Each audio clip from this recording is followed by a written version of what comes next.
Hello, good morning everyone, it's me AG. Today we're going to be hitting up two Filipino-inspired eateries here in Auckland. Two eateries that'll make the most traditionalist of our grandmas and parents go, what the heck, that's not Filipino food, that's not traditional. So today we're going to be hitting up Williams Eatery, which is a very famous Filipino, Lebanese, Kiwi-inspired cafe here in Wynyard Quarter. Then finally capping off our night at Bar Magda, which is a very snazzy, funky underground bar in K Road. We do love our traditional Filipino food, but we also love seeing what other shapes and forms our beloved Filipino cuisine can take. So let's get to eating.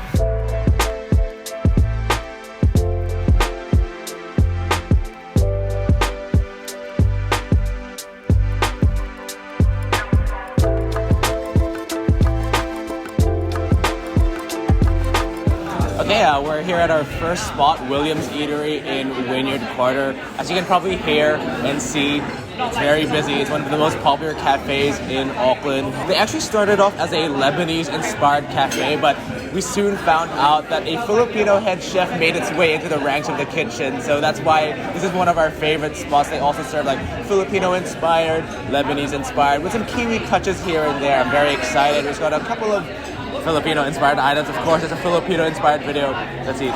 Okay, so I'm gonna taste the kingfish with Enduya longanisa. It comes with like a side of pita, especially because it's like such a light dish with that fish. Beautiful. Let's get a good amount of that spread.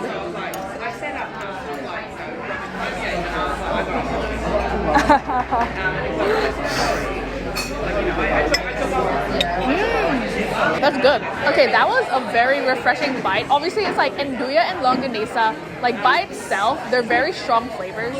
So like having it combined is very, very interesting, but luckily the kingfish still kind of shines, so it's not too overpowering. Yeah, that was really, that was very nice. All right, you know, I'm gonna just rip into this beautiful pita. Honestly, Williams has some of the best pita you'll ever have. It's so fluffy and like, I don't know. Oh. Get some of that Enduya in there. Oh yeah. I mean, I wouldn't say it's textbook longanisa flavor, but it's definitely a sausagey flavor, and I guess it's mixed with all like the fresh ingredients now. So it's like, you know, it's a very, very good dish. All right, this is what I'm the most excited for: sisig pita. I'm sure some of you are already thinking, what the heck? Where's the rice? Where's the San Miguel? But look at that. Look how beautiful this is. Oh my goodness. We love to see like fresh versions of Filipino cuisine wherever it pops up in the world. So obviously it comes out with an egg. Let's split that. Oh yeah. I'm gonna cut it in half right away just because me and Yambi are gonna half it. Oh my. Look at that beautiful inside. Let me just reveal inner machinations, but that just looks so beautiful and meaty. So it's got the pita, it's got some egg in there.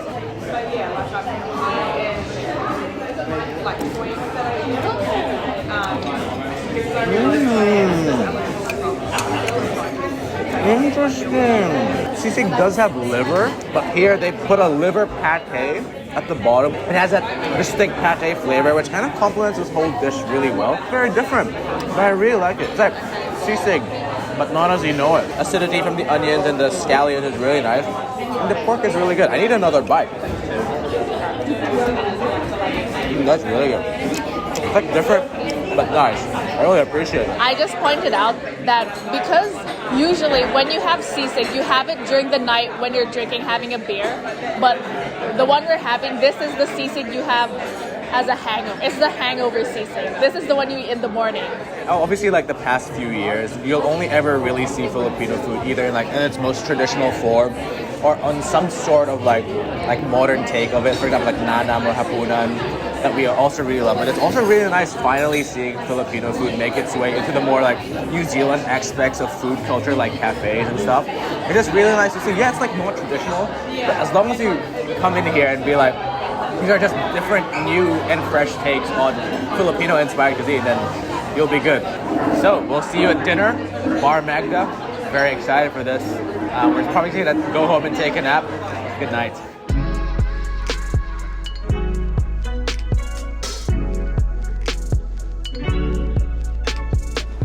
Okay, we're here at Cross Street, which is just at the back street of K Road, just like next to a parking lot, like industrial looking buildings and signages.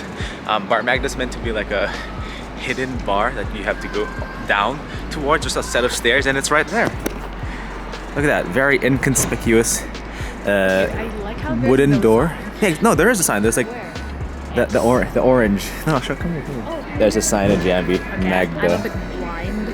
Yeah, it's a bit of a hidden gem.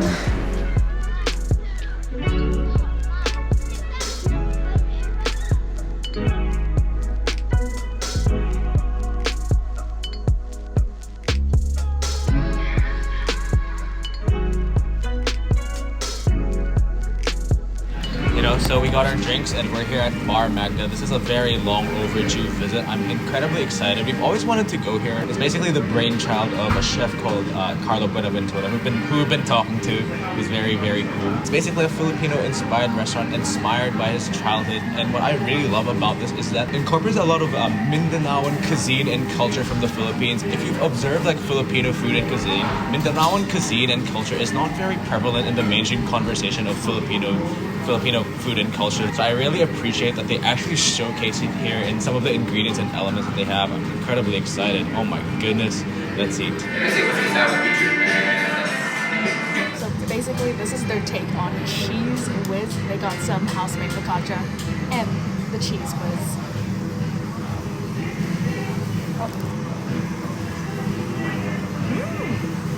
Oh yeah, that definitely reminds me of cheese whiz.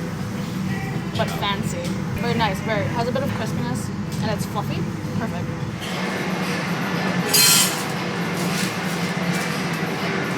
Alright, now this one is their grilled chicken and duck liver parfait, as a lot of Filipinos will have grown up with Reno liver spread, and this is basically like the inspiration with that. It comes with the smoked cherries as well, and served in a Viennese brioche. Alright, this is very exciting.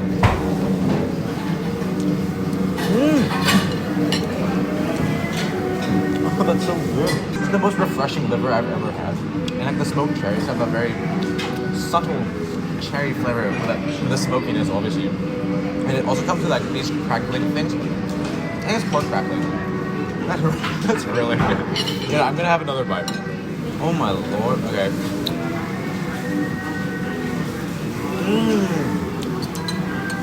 The pate is really light and airy. So it's got that very heavy flavor from the liver, but it's so light in texture. Really good. Now we're gonna try the kilau of tuna. It has some caviar on top. It's just a very fresh looking fish dish, something cold. Alright. There's like a bit of a tangy kick, but it's refreshing at the same time. And the fish is like perfect. Like the texture is really, really lovely, like melts in your mouth. But it's also like, has a bit of a firmness. Just a bit.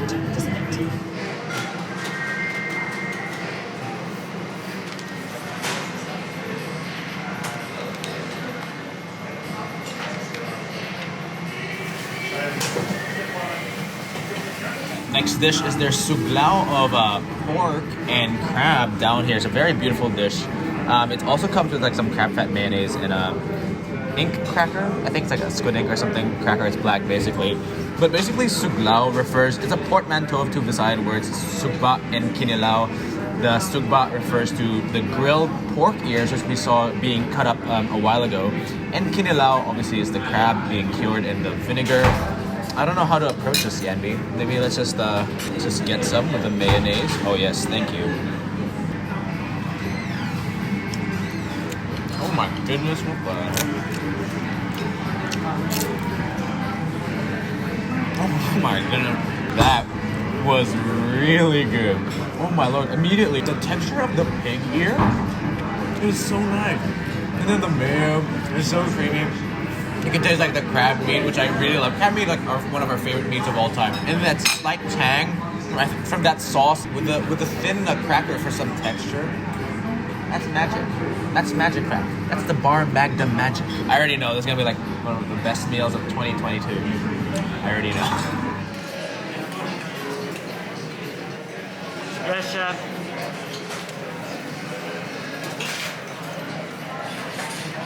First main is the market fish, and today it is a kingfish in this luscious orange sauce is their Locavore sauce, which is actually inspired by a restaurant in Zamboanga, and Zamboanga is known as like the Latin Creole city of Asia because it's a city that infuses like Malay, Filipino, and Spanish influences. So you get this sauce. It's got some caviar as well. I'm just gonna break it in half. Let's see.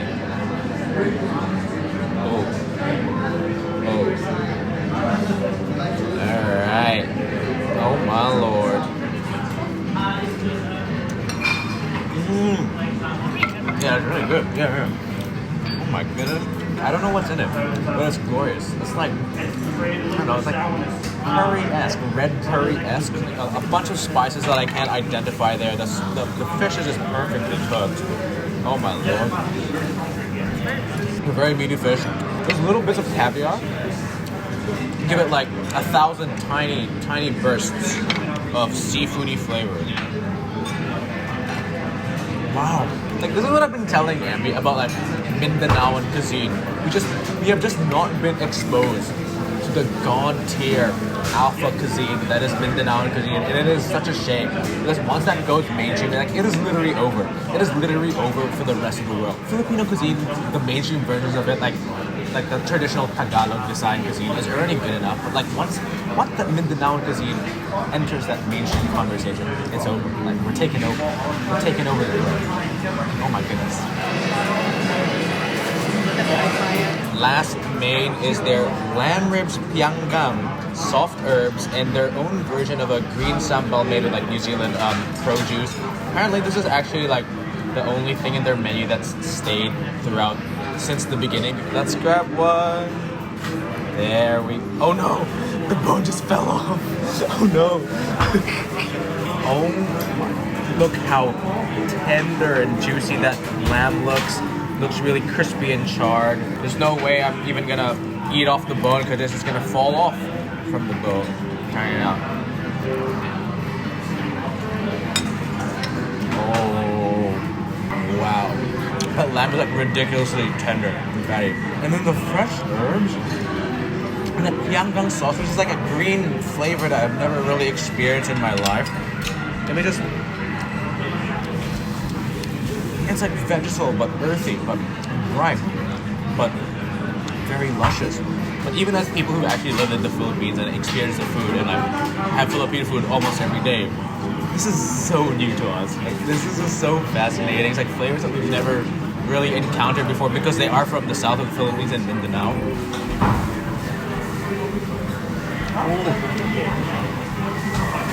So that was an excellent way to finish our savories here at Bar Magda. Early one of our most favorite meals of 2022, dare I say, of our life.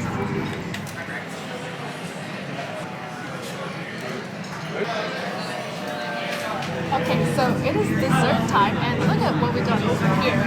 We have a chocolate marquise and a potato mille-feuille. So basically the inspiration to this dish is when the head chef, the owner, was a kid, he would have like chocolate ice cream and he would also have it with like a bag of ruffled chips.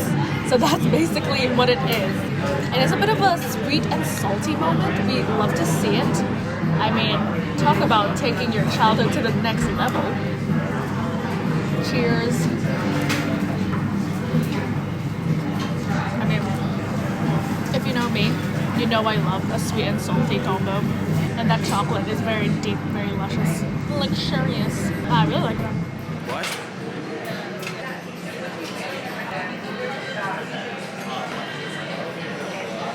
It's the last dish we have. Look at this beauty. We got the ube puto souffle with aged Waikato cheese on top and a coconut sherry enclave. I mean, you saw that dramatic finish with the pouring. Oh. Yeah, it's like sweet, salty, coconutty. Wow. Never had a souffle quite like that. And like, you can still taste the ube, which is nice because it's like a very distinct but mellow flavor. And I'm glad it wasn't drowned out. Like, everything just kind of complements each other.